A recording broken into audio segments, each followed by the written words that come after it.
Hello everybody, welcome to today's show. My name is Spencer Walsh. Thank you so much for joining us here today. We got a good one for you as always. On the show today, we continue to give you the latest with the Israel-Hamas war and the increasingly successful prisoner swaps maybe coming to an end. We'll give you all the latest on that as negotiations for an extension of the truce deal are ongoing. However, with the truce set to expire at 7 a.m. local time, it's going to be late tonight here on the east coast of the U.S. There has no agreement yet to have been announced. We're also taking a look at a very important and pretty groundbreaking new analysis from Electronic Intifada about the treatment of babies that have been in the hospitals that Israel has taken over in the Gaza Strip, they have invaded and they have kicked everyone out of. Really just a crazy thing to do even in the first place. But also we take a look at the continuing battles in Washington about supporting Israel, supporting a ceasefire. What is the appropriate way of going about it? Also, a really interesting, kind of funny article in a certain way about, but also pretty serious about the Pope, the Vatican, and the efforts that he is doing there to kick out some of the critics of him and his kind of increasingly liberal agenda in the Vatican. It's very interesting stuff that we will be sure to break down and cover for you. We got a very good one for you today. Could it be a long one? I don't know. We'll get to it all. It's Newsflash.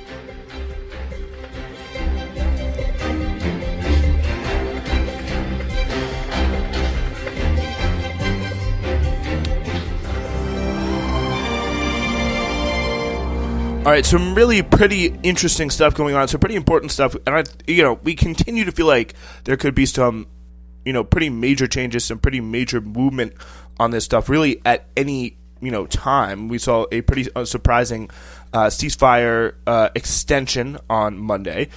Who knows what we will see today? So.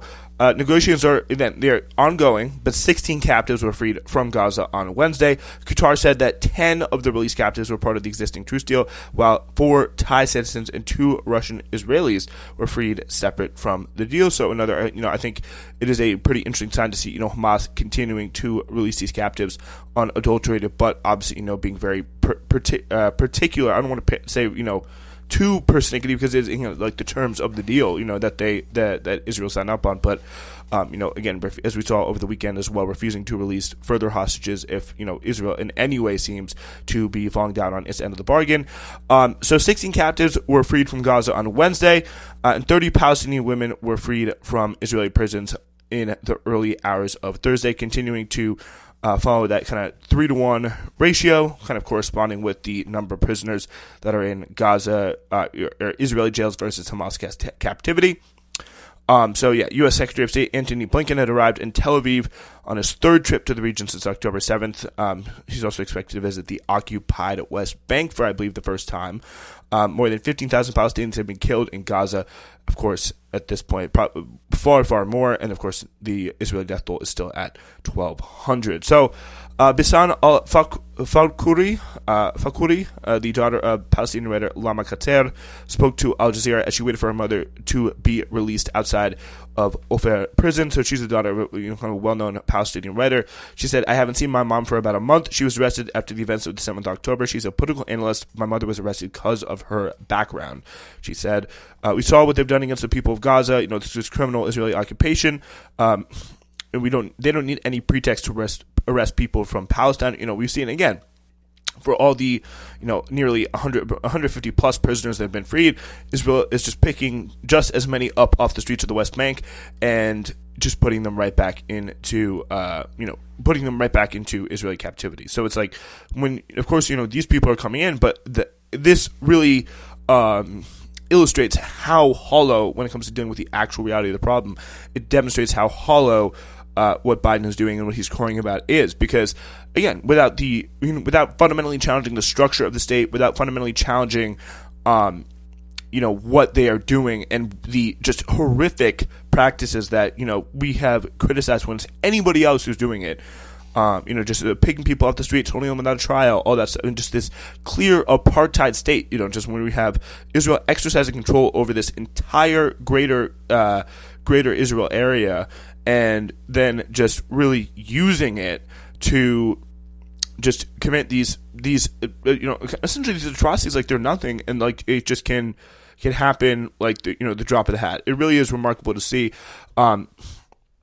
And Biden can, say, oh, we're so happy about the ceasefire that we secured, and that's great. There's going to be a really big, moments and reunifications that Palestinian people never thought they may be able to, ever achieve, or just maybe a lot sooner than they ever thought they could achieve. But, without a fundamental, attack on the structure of this, it's going to keep happening. Because as we see, look at this stuff. It is continuing to go on.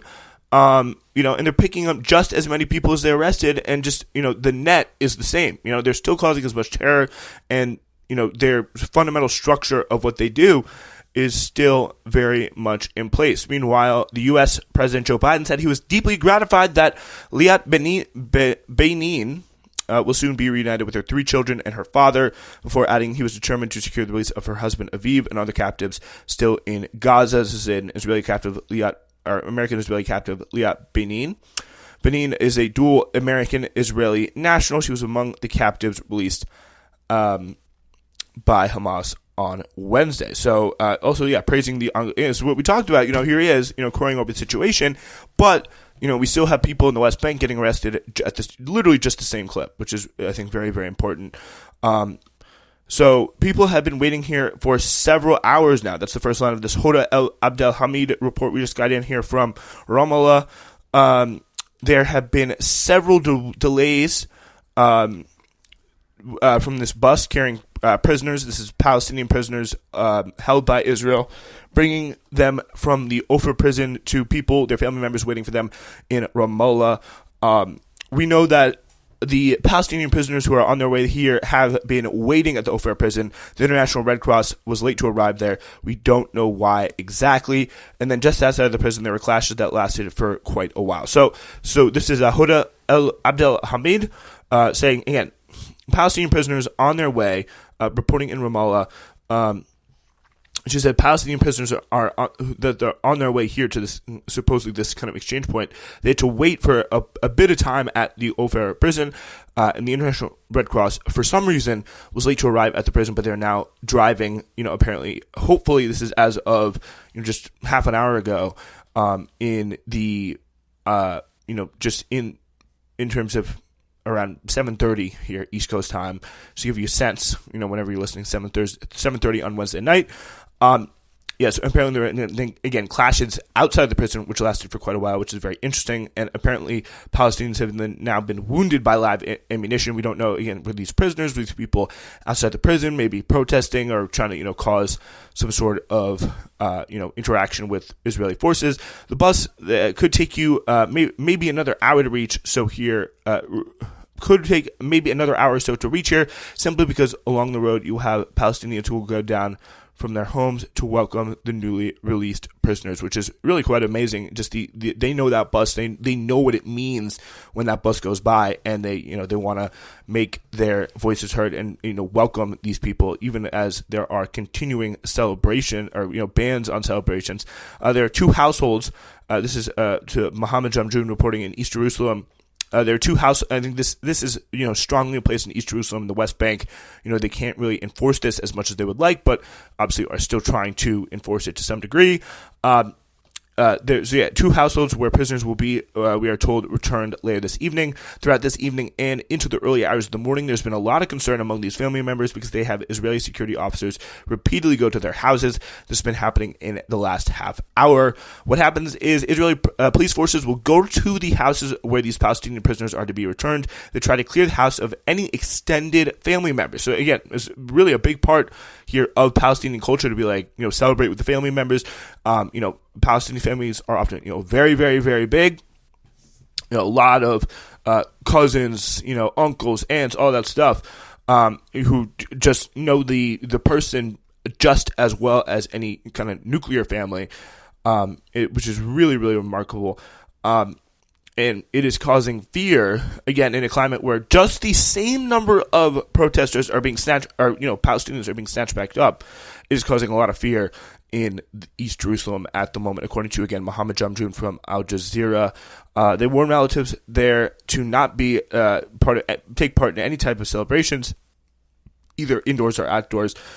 The families are even now too afraid to talk to journalists, and tonight families are not allowing journalists into their homes because they have been warned repeatedly. Israeli security officers will not allow that to happen. There have been these kind of raids on these homes again and again and again. We've seen them really a lot over the last few days. It's been a big source of, some of these, prisoner returns, and a lot of these celebrations have been a source for a lot of further, Israeli, rearrests, or just kind of snatching people back up in the way to kind of make up, for those released prisoners, and just, snatching these people right back up, which is very, very important. And, he finished off the report, Mohammed Jamjoon does, with, there's a lot of worry. There is a lot of worry in these Palestinian communities here in East Jerusalem. It's going to be important to keep an eye on for sure. Really remarkable stuff here from Patty Colhane, who's with Antony Blinken from Al Jazeera. This is Patty's reporting from Al Jazeera. The bottom line, she says, is that the Biden administration is increasingly frustrated with the Israeli Prime Minister Benjamin Netanyahu, and boy, could this get interesting. 5 days ago, a reporter asked President Joe Biden if aid to Israel should be conditioned, and again, this is the U.S. president who has probably demonstrated one of the most strong records of closeness and support for Israel over his long career. And what he says is, after weeks and weeks of trying to get through, trying to limit, the worst of this Israeli bombardment campaign. Again, this is not for, the care of the Gaza civilians, but this is really, as we've seen from reports coming out of the White House, this is a PR-based concern. This is not a humanitarian-based concern. But even these PR-based concerns have fallen completely flat within the Netanyahu administration, and they are getting pissed. So this is something that an American president is saying right now, which is really, really remarkable, and I think totally worth keeping an eye on. When asked if aid to Israel should be conditioned or conditional, he answered, quote, that it's a worthwhile thought. That is absolutely shocking to hear from any American president, let alone Joe Biden. His aides then pulled back, of course, but they didn't go fully, Biden would never do that. America stands behind Israel, as, they would have done, in very, very recent vintage. He said, no, we are not they said, this is the line from the aides, they said, no, we are not going to make it conditional yet. And that is a very, very important point. Then, 24 hours ago, Biden said the war against Hamas should continue, and that we can't give them what they seek. So he has been lockstep again with Israel and Netanyahu publicly this entire time. Continuing this kind of bear hug strategy of trying to put them, give them a lot of pressure on the inside, while supporting them completely and publicly on the outside. But yeah, now, so as U.S. Secretary of State Antony Blinken's plane heads to Tel Aviv, all of a sudden you hear stories breaking all over the place, obviously coming from the White House officials who want to send the message. They are saying now the President of the United States told the Prime Minister of Israel directly that he can't repeat the human cost in the south of Gaza that he did in the north. So very clearly, this is the message that Antony Blinken is going to be, talking tough. We hear, there's going to be tough words from Blinken delivered to Netanyahu. They also want to see an extended ceasefire in the U.S. as definitely a big part of what they want. At the same time, they want the delivery of humanitarian aid to continue if fighting is restarted. So President Biden has been, of course, a stalwart supporter of Israel. He's never publicly demanded these things from them and has been very, very careful about what he's saying publicly. But this line from the aides, it's not yet. We're not at that place yet. Just even the admission that there could possibly be a conditioning of aid is a really, eye-opening thing, and definitely something to keep a very, very close eye on in the very near future as we look to continue to see the contours of this war, and especially as Blinken comes to talk to Netanyahu and visits the occupied West Bank as well. All right, some breaking news. Ahed Tamimi has been released from prison, arriving in Ramallah after being released from Ofer prisons. We just reported on, that bus was carrying the very well-known Palestinian activist. It's going to be a big boost to morale, doubtlessly, to have her home. All right. We now go to our next story. The Israeli military has left 5 Palestinian babies to die in their small beds at Al Nasr Pediatric Hospital in northern Gaza Strip after soldiers raided it nearly 3 weeks ago. The tiny infants died starving, cold, and alone. Their bodies were decomposed, and they were still connected to ventilation and intravenous tubes as the power was shut off, and Israeli bullets and threats forced doctors and nurses to flee from the hospital about 3 weeks ago. Video footage which went viral on Tuesday showed the babies had been left alone for 17 days. They left to rot as Israeli soldiers guarded the corpses. The spokesperson for the Palestinian Health Ministry in Gaza confirmed to the AFP on Wednesday the Israeli soldiers had blocked access to the intensive care unit Al Nasr pediatric facility, and doctors were finally able to get to the ward on Tuesday night. Really unimaginable horror here. The spokesperson confirmed that, and the parents of the fragile newborns were apparently told by Israeli military that the Red Cross would evacuate their babies to safety, according to the testimonies, but that did not happen. As we can, clearly see, there has been continued kind of coverage of this. If you look on Twitter, it will not take Al Mashad Media covered it, but it really was not been very broadly covered. And if this was any kind of related situation, if there were in the Gaza Strip there was a tunnel, for example, where the captives, young Israeli captives, were found dead and kind of left to rot in this horrific, disgusting, another further indication of they don't view these people as human. They don't view Palestinian babies as human babies. They view them as just worse. They view them as animalistic. They view them as not worthy of any time or not worthy of any attention. And what other ways how can you conclude when you're looking at this anything other than that? And just again, this will get no kind of more dramatic attention in the media. This will get until I don't know, maybe it will, but not till weeks later. This is Electronic Intifada, the only people actually covering this as it permeates the Arab world. The only people kind of covering it in the English language is just absolutely a crime to not only against journalism, but to the memory of these kids and their families. The fact that this crime was just allowed to take past to happen with no broader attention, with no broader outrage, is just so telling and just so horrific in the extreme. The parents of the fragile newborns were apparently again told that their kids would be evacuated just to give them some sort of false peace, which is it's really horrific stuff. Journalist Mohammed Balusha of the Dubai-based broadcaster Al Mashad recorded the video of the horrific scene inside Al Nasr Hospital on Tuesday.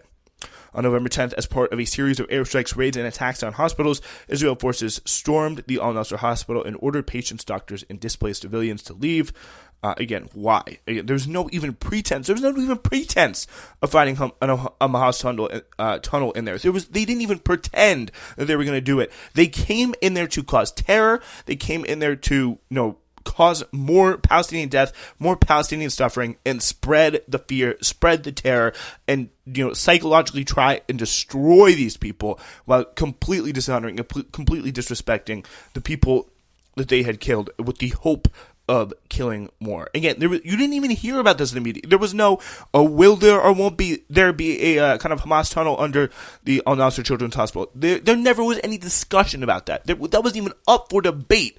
But they came in there completely ignored by everyone, and they completely caused a massacre that if it had been done by anybody else, if it had been done by anybody else at any other point in time, would have been an absolute crime against humanity and something that everybody in this country would know what happened, and they would know who did it, why they did it, how they did it, every single solitary detail. This is the fact that and it's not even going to be discussed. It's not even going to be dealt with. It's not even going to be processed by mainstream American culture because, as much as there is a sea change in support of the Palestinian people in recent days, it is not, sadly enough, to give basic respect, basic acknowledgement of humanity to the fact that there is, at least, what was the number? It was just, babies, that have been left to die for 17 days. For 17 days. It's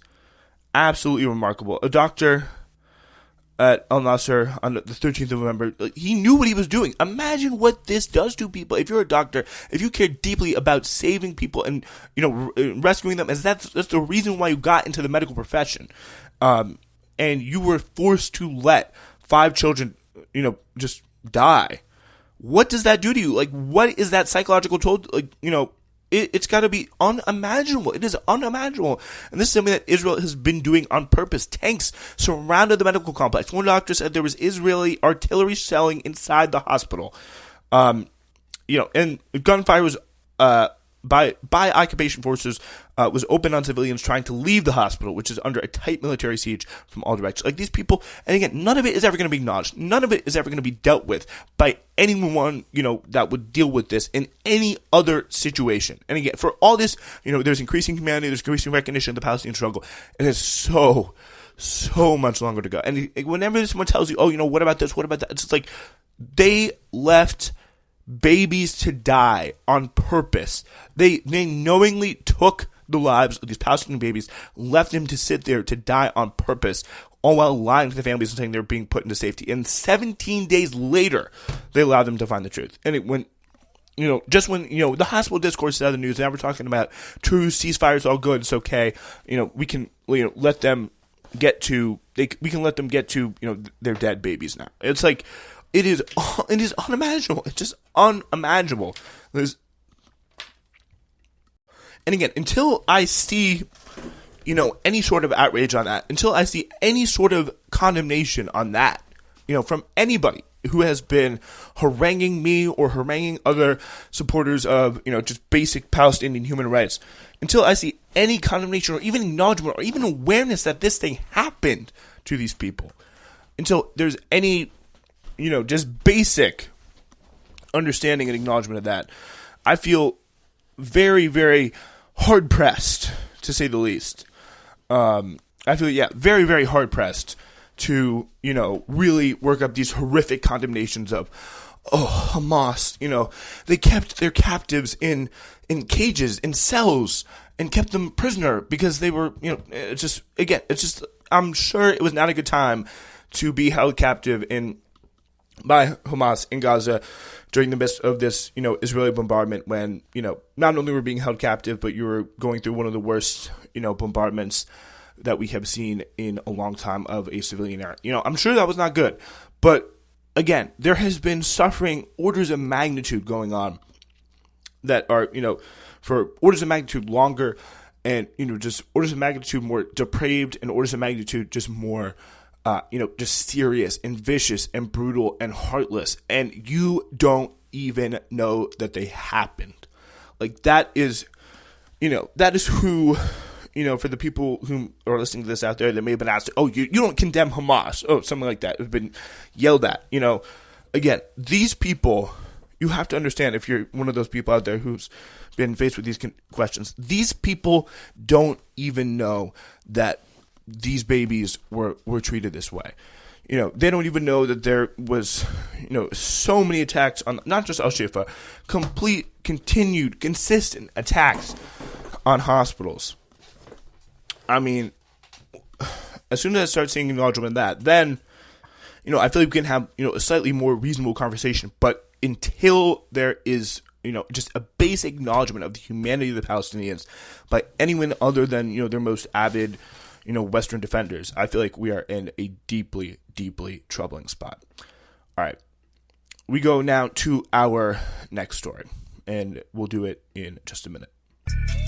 Ladies and gentlemen, thank you so much for listening and supporting Newsflash. We now have a brand new way for you to be heard if you want, whether a text message or a audio message. Please, no video messages. I really just do not think that's necessary. We have a new feedback box open for you. Ladies and gentlemen, it is officially open. SWRN702@gmail.com. Send a text message, send a voice message of no more than 30 seconds via the voice memos function. either of those two options, and we will 100%, not going to find this guarantee anywhere else. We're going to play it on the show, listen to what you have to say, and it literally could be about anything. Well, if it's inappropriate, we won't play it, but it could be about anything. Thank you so much. This is my thank you to all the listeners who have stuck out with us and want to have their own voice in the show. SWRN702@gmail.com is the address. All right, ladies and gentlemen, we are moving on now to our next story, and we are taking you back here to the halls of Washington, where we are seeing an interesting and kind of developing developing situation going on with the calling for the ceasefire. This is from Prem Thakar in The Intercept. The list of members of Congress calling for a ceasefire in Gaza has grown to about 4 dozen, with several members joining the chorus over the last week amid a temporary truce between Israel and Hamas and sustained protests across the United States. Yet, as the word ceasefire gains currency, we are seeing, no surprise, liberals trying to co-opt it for their own political ends. Some members of Congress are coupling their calls for ceasefire with conditions like the removal of Hamas, which is ostensibly Israel's justification for its brutal campaign against Gaza, while others are using the word in vague statements that leave much room for interpretation. Calls from members of Congress that demand regime change before there is an end to Israel's bombardment are calls to extend and prolong a situation in which Israel is killing Palestinian children, as we just talked about, every single hour, said Beth Miller, of Jewish Voice for Peace, an organization that has led massive pro-peace demonstrations and peaceful pro-peace demonstrations across the country. The push for a ceasefire began about a week into Israel's assault on Gaza when Representative Cori Bush incredibly bravely led a 13-member resolution for an immediate de-escalation and ceasefire in Israel and occupied Palestine. The resolution now has 18 co-sponsors, and honestly, if you're not, sticking your neck out and supporting that resolution, I'm sorry, you're not supporting a ceasefire. If you're not signing your name onto that resolution, you can just take your ceasefire support and shove it, because you're not going to vote for anything productive on it. You're not going to even vote for a resolution on it. Like, the bottom line, it's just what you got to do. A poll from left-leaning outfit Data for Progress in October found that 66% of voters supported a ceasefire. A Reuters poll conducted a month later found that 68% of respondents favored one, while a YouGov poll released days later found that only 20% of respondents opposed a ceasefire. On Monday, 4 days into the ongoing humanitarian pause, Israeli Defense Minister Yoav Gallant told the IDF soldiers that when Israel re-ups its fighting, the strength will be greater and it will take place throughout the entire strip. We will use the same amount of power and more, which is, again, exactly what Joe Biden has apparently telling Blinken to tell them to not do. So it'll be interesting to see how they respond to that, and if they will again let Israel just kind of humiliate them and just ignore their basic, requests of their client state. But again, I think this is a great opportunity. It's kind of a great PSA to all the people out there. You need to have some political awareness, and you need to know if your representative supports a ceasefire, and the least they could do is sign onto one. And again, here we go. We switch to another person who has been kind of suspect on this, Bernie Sanders, who seems to be kind of working lockstep with the Biden administration in terms of refusing to call for a ceasefire, but now kind of acting as this, it's kind of very, very interesting, because, we have seen even in, the deaths of 3 Palestinians in the state of Vermont, which is the state that he represents, has motivated him to, call for a ceasefire in any real way. That hasn't even done it, because, my kind of theory is that, he's working with his good friend, President Joe Biden, on this one to kind of be the voice of reason in the Senate and kind of do this, this little weird little game where, Bernie's not calling for a ceasefire, so, why should anyone else call for a ceasefire? Bernie's not doing it? I mean, come on. While meanwhile laying the groundwork for something that we have seen the administration, Antony Blinken, Biden making these statements in recent days, talking about conditioning aid. And then what do we see from Bernie Sanders? A bill starts to be worked up, starts to, bubble up in the works about, now we got to condition aid. So, again, but still, again, from Bernie Sanders, no call for a ceasefire, not even signing on to that resolution, which, again, I'm for conditioning aid, but if you're for conditioning aid, like Bernie Sanders says he is here, why not sign on to this ceasefire legislation? So yeah, Senator Bernie Sanders may bring a vote on conditioning aid to Israel in the coming weeks. He told The Intercept. Sanders spoke to The Intercept minutes before a Senate Democratic caucus luncheon where the agenda of placing conditions on the $14 billion in aid to Israel is on the agenda. And again, how would those conditions be enforced? I think is another kind of important thing to look at. Yes, he apparently gruffly replied when asked if there was a chance he would push for a floor vote. Senator Sanders' comments as the death toll in Gaza is around 15,000, with some estimating it to have exceeded 20,000, including Euromed Monitor, and amid a temporary pause in the fighting between Israel and Hamas. The Vermont Senator has thus far refrained from calling for a permanent ceasefire, a key demand of activist groups that have broad support across the American public and have gained traction among members of Congress. He's instead only gone as far to call for a humanitarian pause in the fighting, again, keeping in perfect lockstep with the Biden line, kind of proving my theory a little bit more. So the DoD has already sent a variety of heavy weapons and ammo to Israel to support its continuing war in Gaza, according to a leaked list obtained by Bloomberg.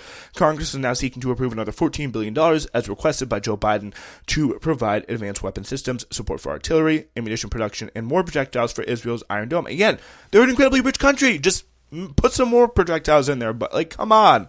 Do we really, again, it shows the leverage that, they still need us for this. So I think it really does show, clearly the leverage that we have here. But this bill is certainly going to be very, very important to watch. And I think, it'll probably be passed too little too late, but it could be, another very interesting vector in terms of demands for people to kind of glom onto and push for, which is certainly very, very encouraging.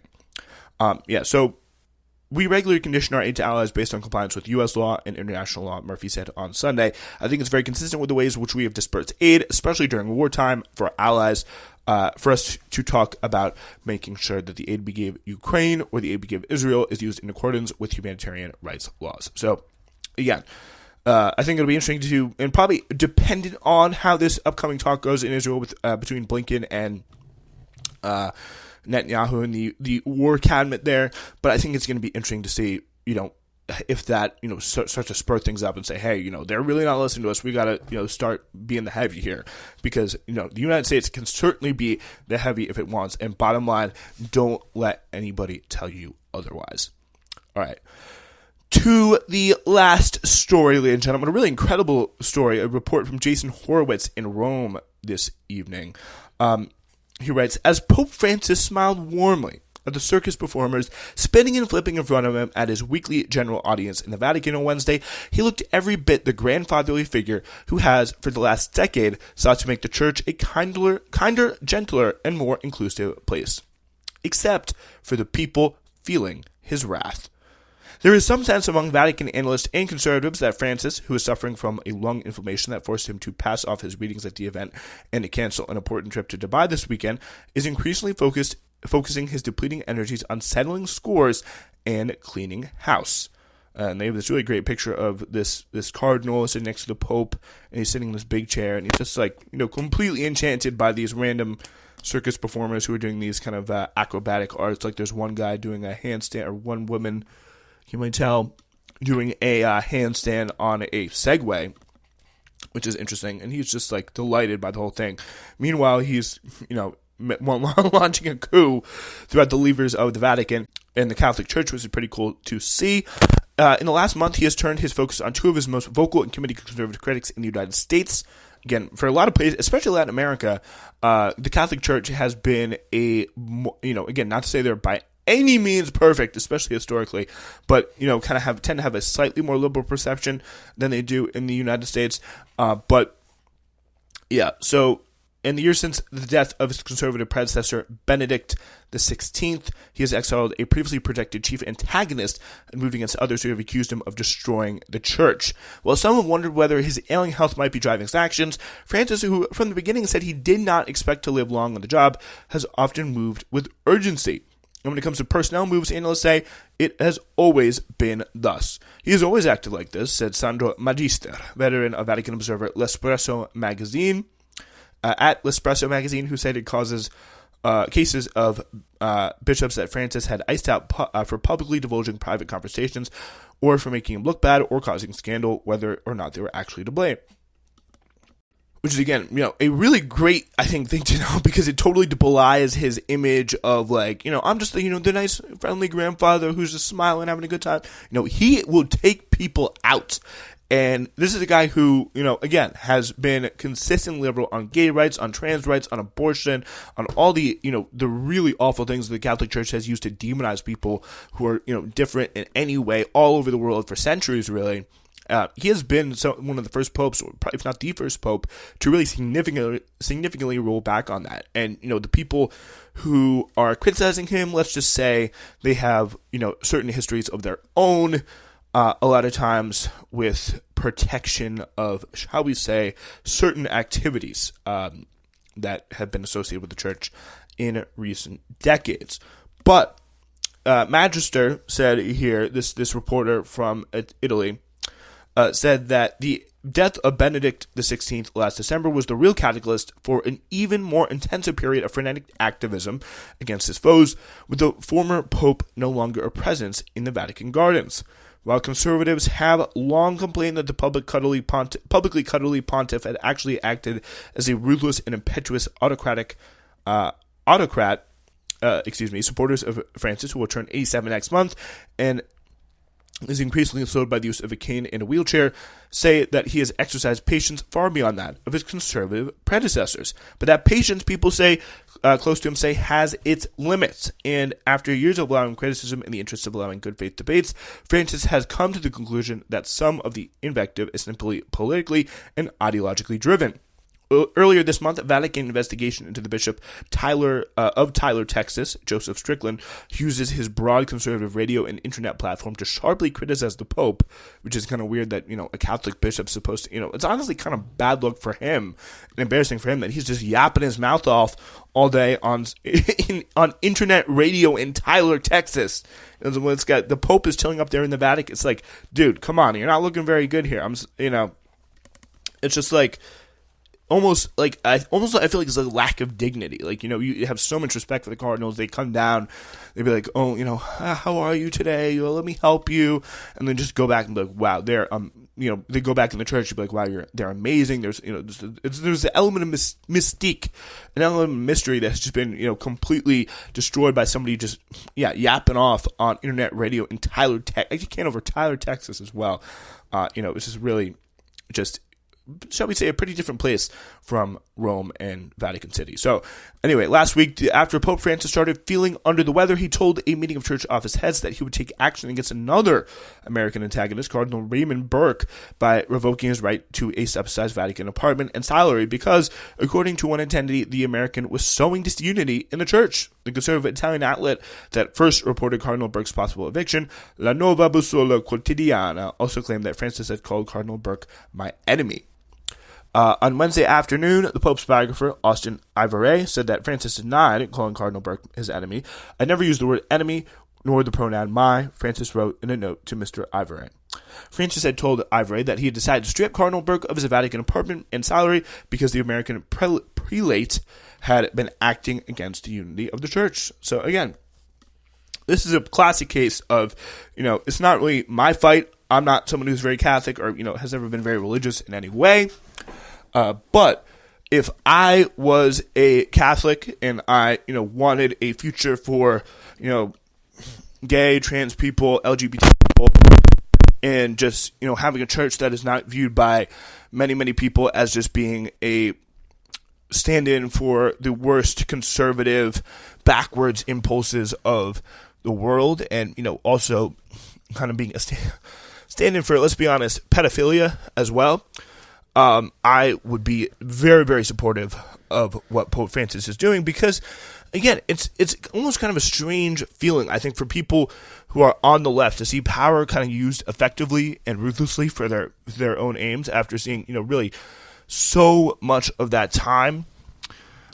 We see the right doing things like that. So, in a certain way, it is almost weird, I think, for a lot of people to take in because it's like, wait, he can really do that. He can kick people out. He can kick the bad kind of conservatives out. But yeah, that does not mean it is not good and does not make the world a better place, at least for Catholics and people all around the world who may be born into Catholic families. If the Pope is coming out there and saying these things, it really does make a big difference. And I think part of protecting that legacy is obviously taking out people who want to take him down. So still, very, I think, good and cool story about a pope who can sometimes seem a little bit grandfatherly, but behind the scenes seems to be anything but. All right, we're back on Friday. It's Newsflash.